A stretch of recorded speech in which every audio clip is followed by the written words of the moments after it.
ಶ್ರೀ ಗುರು ರಾಘವೇಂದ್ರಾಯ ನಮಃ. ಎಲ್ಲರಿಗೂ ನನ್ನ ನಮಸ್ಕಾರಗಳನ್ನ ತಿಳಿಸ್ತಾ ಈ ವಿಡಿಯೋದಲ್ಲಿ ಗುರು ಪುಷ್ಯಾಮೃತ ಯೋಗ ದಿನದ ಬಗ್ಗೆ ತಿಳಿಸೋದ್ರ ಜೊತೆಗೆ ರಾಘವೇಂದ್ರ ಸ್ವಾಮಿ ಅವರ ಒಂದು ಪವಾಡನ್ನು ಕೂಡ ತಿಳಿಸ್ತಾ ಇದ್ದೀನಿ. ರಾಯರ ಒಂದೊಂದು ಪವಾಡಗಳನ್ನು ಕೂಡ ಕೇಳೋದು ನಮ್ಮ ಪೂರ್ವ ಜನ್ಮದ ಪುಣ್ಯ ಫಲ ಆಗಿರುತ್ತೆ. ಅವರ ಅನುಭವಗಳೇ ಆಗಲಿ, ಅವರ ಪವಾಡಗಳನ್ನೇ ಆಗಲಿ ಕೇಳಿದಾಗ ರಾಯರಲ್ಲಿ ಅಪಾರವಾದ ಒಂದು ಭಕ್ತಿ, ಪ್ರೀತಿ, ಗೌರವ ಅನ್ನೋದು ನಮ್ಮಲ್ಲಿ ಹೆಚ್ಚಾಗುತ್ತೆ. 21ನೇ ತಾರೀಕು ಬರ್ತಿರುವಂತಹ ಗುರುವಾರದ ದಿನನ ನಾವು ಗುರು ಪುಷ್ಯಾಮೃತ ಯೋಗ ದಿನ ಅಂತ ಹೇಳಿ ಆಚರಣೆ ಮಾಡ್ತೀವಿ.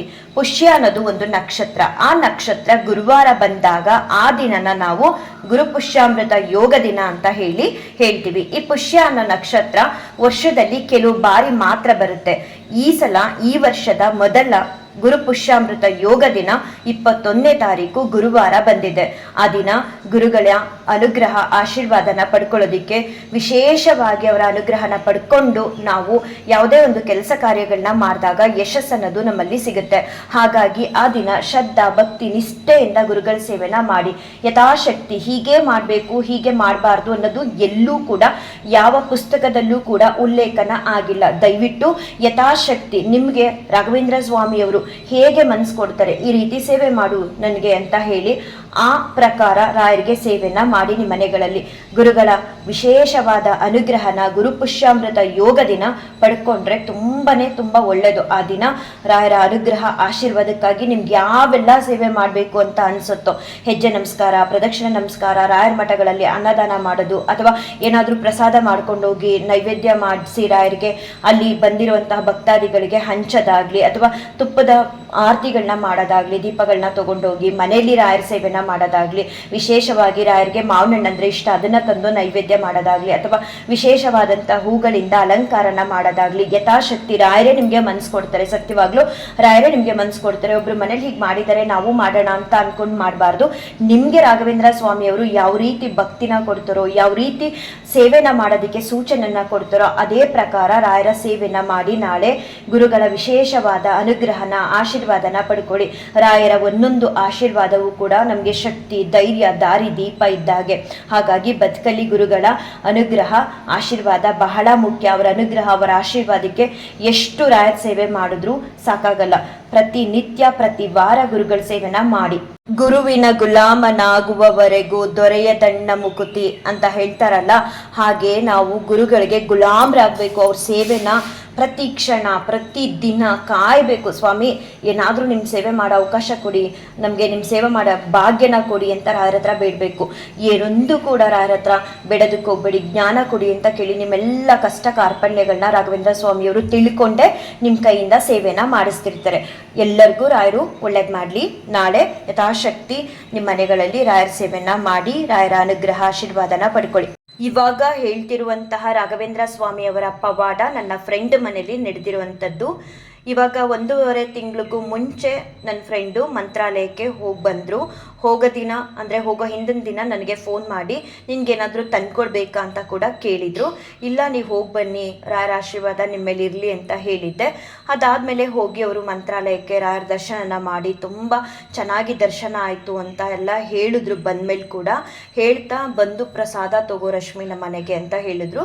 ಸರಿ, ನಾನು ಕೂಡ ಆಯಿತು, ಸಂಜೆ ನಾನು ದೇವಸ್ಥಾನಕ್ಕೆ ಹೋಗೋದಿದ್ದೆ, ದೇವಸ್ಥಾನದಿಂದ ನಿಮ್ಮ ಮನೆಗೆ ಬಂದು ಪ್ರಸಾದ ತಗೋತೀನಿ ಅಂತ ಹೇಳಿದೆ. ಕಾರಣಾಂತರಗಳಿಂದ ದೇವಸ್ಥಾನದಿಂದ ಬರಬೇಕಾದ್ರೆ ನಾನು ಅವ್ರ ಮನೆಗೆ ಹೋಗಲಿಲ್ಲ. ನೆಕ್ಸ್ಟ್ ಡೇ ಅರ್ಲಿ ಮಾರ್ನಿಂಗ್ಗೆ ಮಿಡ್ನೈಟಲ್ಲೇ ಅವ್ರ ಭಾವ ತೀರ್ಹೋದ್ರು. ಪ್ರಸಾದನ ನಾನು 1-2-3 ದಿನ ಆದಮೇಲೆ ಹೋಗಿ ಅವ್ರನ್ನ ಮಾತಾಡಿಸ್ಕೂಡ ಬಂದೆ. ಆಗ ಅವರು ಹೇಳಿದ್ರು, ಏನು ಮಾಡೋದು, ನಿನ್ನಂಥ ಭಕ್ತರಿಗೂ ಕೂಡ ನಾನು ಪ್ರಸಾದ ಕೊಡೋದಕ್ಕೆ ಆಗದೆ ಹೋಯಿತು, ಪರಿಮಳ ಪ್ರಸಾದ ತಂದಿದ್ದೆ ನಿನಗೆ ಅಂತ ಹೇಳಿ ನೀನು ಕೂಡ ಅವತ್ತೊಂದು ದಿನ ಬರದೆ ಹೋದೆ, ಹೀಗಾಗೋಯ್ತು, ಮೈಲಿಗೆ ಆಗೋಯ್ತು ಅಂತ ಬೇಜಾರು ಮಾಡ್ಕೊಳ್ತಿದ್ರು. ಏನು ಮಾಡೋದು ಇವಾಗ ಅಂತ ನಾನು ಅವ್ರಿಗೆ ಹೇಳಿದೆ. ಆಗೋದೆಲ್ಲ ಒಳ್ಳೇದಕ್ಕೆ ಅಂತ ಅಂದ್ಕೊಳ್ಳಿ, ಏನಿಲ್ಲ, ಮೈಲಿಗೆ ಆಗಿದೆ ಅಂತ. ಹೌದು, ಸತ್ತ ಮನೆಯಲ್ಲಿ ಅದು ಸೂತ್ಕನೆ ಅಲ್ವಾ, ಅದಕ್ಕೆ ನನಗೆ ತಿಳಿದ ಹಾಗೆ ಹೇಳಿದೆ, ನೋಡಿ ಈ ಪ್ರಸಾದನ ನೀವು ಹರಿಯೋ ನೀರಿಗೆ ತೊಗೊಂಡೋಗಿ ಬಿಟ್ಬಿಡಿ ಅಂತ ಹೇಳಿಬಿಟ್ಟು ನಾನು ಬಂದೆ. ಅದಾದಮೇಲೂ ಕೂಡ ಅವ್ರಿಗೆ ಯಾಕೋ ಏನೋ ಗೊತ್ತಿಲ್ಲ, ಹರಿಯೋ ನೀರಿಗೂ ಬಿಡೋದಕ್ಕೂ ಪ್ರಸಾದನ ಇಷ್ಟ ಆಗ್ತಿರ್ಲಿಲ್ವಂತೆ. ಅಲ್ಲೇ ಒಂದು ಕಡೆ ಇಟ್ಟಿದ್ರಂತೆ ಪ್ರಸಾದನ. ಸರಿ ಪದೇ ಪದೇ ನೆನ್ಪು ಮಾಡ್ಕೊಳ್ತಾನೆ ಇದ್ರಂತೆ, ಸ್ವಾಮಿ ಪ್ರಸಾದನ ಏನು ಮಾಡೋದು ತಂದುಬಿಟ್ಟೆ, ಹೀಗೆ ರಶ್ಮಿಯವ್ರಿಗೂ ಕೊಡೋಕ್ಕಾಗಲಿಲ್ಲ, ಯಾರಿಗೂ ಕೂಡ ನಮ್ಮ ಅಮ್ಮನಿಗೂ ಕೂಡ ಪ್ರಸಾದನ ಕೊಡೋಕ್ಕಾಗಲಿಲ್ಲ, ನಾನು ಮಂತ್ರಾಲಯದಿಂದ ಬಂದು ನೆಕ್ಸ್ಟ್ ಡೇಗೆ ಈ ರೀತಿ ಮನೇಲಿ ಸಾವಾಯಿತು ಅಂತ ತುಂಬ ಅಂದರೆ ತುಂಬ ಬೇಸರ ಮಾಡ್ಕೊಳ್ತಿದ್ರಂತೆ. ನನಗೆ ಹರಿಯೋ ನದಿಗೆ ಬಿಡೋಕ್ಕೂ ಕೂಡ ಇಷ್ಟ ಇಲ್ಲ, ಏನು ಮಾಡೋದು ಅಂದ್ಕೊಂಡೆ ಅವ್ರ ಮನೇಲಿ ಮೈಲ್ಗೆ ಎಲ್ಲ ಕಳೀತಂತೆ. ಕಳೆದು ಮನೇಲಿ ಯಾವ ರೀತಿ ಕೆಲವ್ರ ಮನೇಲಿ ಪದ್ಧತಿಗಳಿರುತ್ತೆ ಅದೇ ರೀತಿ ಕಾರ್ಯಗಳನ್ನ ಮಾಡ್ತಿದ್ರಂತೆ. ಹೀಗೆ ಒಂದು ದಿನ ರಾತ್ರಿ ಅದೇ ಫೀಲಲ್ಲಿ ಇದ್ರಂತೆ, ಅಯ್ಯೋ ಪ್ರಸಾದನ ನಾನು ಯಾರಿಗೂ ಕೊಡೋಕ್ಕಾಗಲಿಲ್ಲ, ಏನು ಮಾಡೋದು ಅಂತ. ಎಲ್ಲರೂ ಅವ್ರ ಮನೇಲಿ ಗೆಸ್ಟ್ ಎಲ್ಲ ಇದ್ರಂತೆ.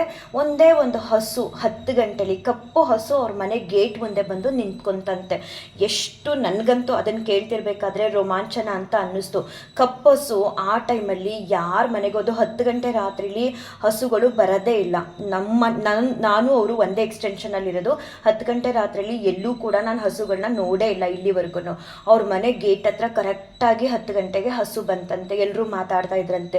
ಇವರು ಅದಕ್ಕೂ ಮುಂಚೆ ಎಲ್ಲ ಮನಸ್ಸಲ್ಲಿ ಅಂದ್ಕೊಳ್ತಾನೆ ಇದ್ರಂತೆ, ಮೈಲ್ಗೆ ಎಲ್ಲ ಕಳೀತು, ಏನು ಮಾಡೋದು ಸ್ವಾಮಿ ಪ್ರಸಾದನ ಯಾರಿಗೂ ಕೊಡೋಕ್ಕಾಗಲಿಲ್ಲ ಅಂತ ಅವ್ರಿಗೆ ಅದೇ ಮನಸ್ಸಲ್ಲಿ ಇತ್ತಂತೆ. ಸೊ 10 ಗಂಟೆಗೆ ಹಸು ಬಂದ ತಕ್ಷಣ ಅವ್ರ ಮನೇಲಿದ್ದಂಥ ಗೆಸ್ಟ್ ಎಲ್ಲ ಕೇಳಿದ್ರಂತೆ, ಇಷ್ಟೊತ್ತಿನಲ್ಲೆಲ್ಲ ಹಸುಗಳು ಬರುತ್ತಾ ನಿಮ್ಮ ಮನೆ ಹತ್ರ ಅಂತ. ಇಲ್ಲ ಅಭ್ಯಾಸ ಮಾಡಿದ್ಯಾ ಅಂತ ಕೂಡ ಕೇಳಿದ್ರಂತೆ. ಇಲ್ಲ ಇವತ್ತು ಬಂದಿದೆ ಅಂತ ಹೇಳಿ ಹಾಗೆ ಮಾತಾಡ್ತಿದ್ದವರು ಸಡನ್ನಾಗಿ ಅವ್ರಿಗೆ ಫ್ಲ್ಯಾಶ್ ಆಯ್ತಂತೆ, ಈ ಪ್ರಸಾದನ ಕೊಟ್ಬಿಡೋಣ ಅಂತ ಹೇಳಿ. ಆಗ ಒಂದು ಕಡೆ ಇಟ್ಟಿದ್ದಂತಹ ಪರಿಮಳ ಪ್ರಸಾದನ ಆ ಹಸುಗೆ ತೊಗೊಂಡೋಗಿ ತಿನ್ನೋದಕ್ಕೆ ಅಂತ ಕೊಟ್ರಂತೆ. ಕೊಡುವಾಗ ಅವರು ಮನಸ್ಸಲ್ಲಿ ಕೇಳ್ಕೊಂಡ್ರಂತೆ, ಇದರಲ್ಲಿ ಒಂದೇ ಒಂದು ಸ್ವಲ್ಪ ಚಿಟಿಕೆಯಷ್ಟು ಪ್ರಸಾದನ ನನಗೆ ಉಳಿಸಪ್ಪ ಅಂತ.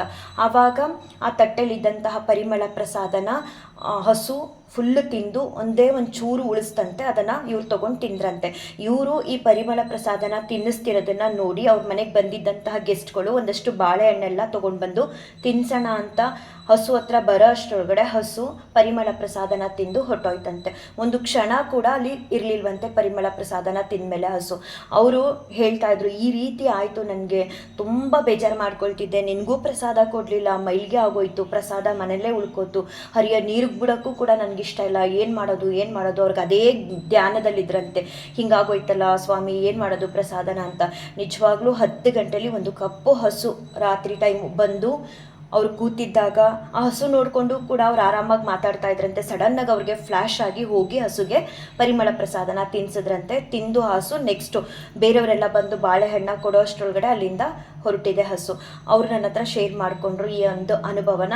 ನಮ್ಮ ಎಕ್ಸ್ಟೆನ್ಷನಲ್ಲಂತೂ 10 ಗಂಟೆ ರಾತ್ರಿಲಿ ಹಸುಗಳು ಬರೋದಕ್ಕೆ ಸಾಧ್ಯನೇ ಇಲ್ಲ. ಅದು ಅವ್ರ ಮನೆಯಲ್ಲಿ ಮೈಲ್ಗೆ ಕಳೆದ ಮೇಲೆ ಅವ್ರ ಮನೆ ಕಾರ್ಯಗಳು ನಡೀತಿರುವಂತಹ ದಿನದಲ್ಲಿ ಈ ರೀತಿ ಪ್ರಸಾದನ ಹಸು ಮುಖಾಂತರ ಬಂದು ರಾಘವೇಂದ್ರ ಸ್ವಾಮಿಯವರು ಅದನ್ನು ಅವ್ರಿಗೆ ಒಂದು ಹೊಳೆಗೆ ಬಿಡೋದಕ್ಕೂ ಇಷ್ಟ ಇಲ್ಲ, ವೇಸ್ಟ್ ಮಾಡೋಕ್ಕೂ ಇಷ್ಟ ಇಲ್ಲ. ಏನು ಮಾಡೋದು ಪರಿಮಳ ಪ್ರಸಾದ, ಅಪ್ಪ ಅದು ಎಷ್ಟು ರಾಯರಿಗೆ ಇಷ್ಟವಾದಂತಹ ಪ್ರಸಾದ. ಪರಿಮಳ ಪ್ರಸಾದಕ್ಕೆ ಅಪಾರವಾದ ಶಕ್ತಿ ಇದೆ. ಅವ್ರಿಗೆ ತಿಳಿತಿಲ್ಲ ಏನು ಮಾಡಬೇಕು ಅನ್ನೋ ಒಂದು ಗೊಂದಲದಲ್ಲಿ ಇರುವಾಗ ರಾಘವೇಂದ್ರ ಸ್ವಾಮಿಯವರಿಂದ ಈ ರೀತಿಯಾದ ಒಂದು ಪವಾಡ ನಡೆದಿದೆ.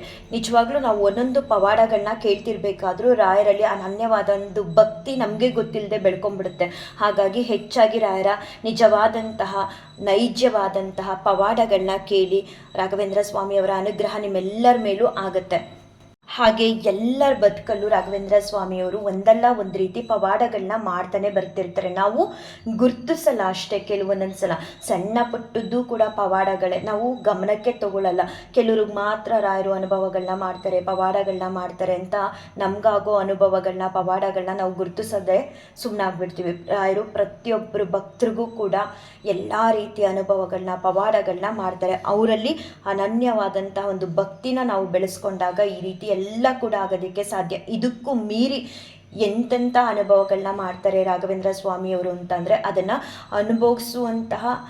ಅನುಭವಿಸುವಂತಹ ಭಕ್ತರಿಗೆ ಮಾತ್ರ ಸಾಧ್ಯ.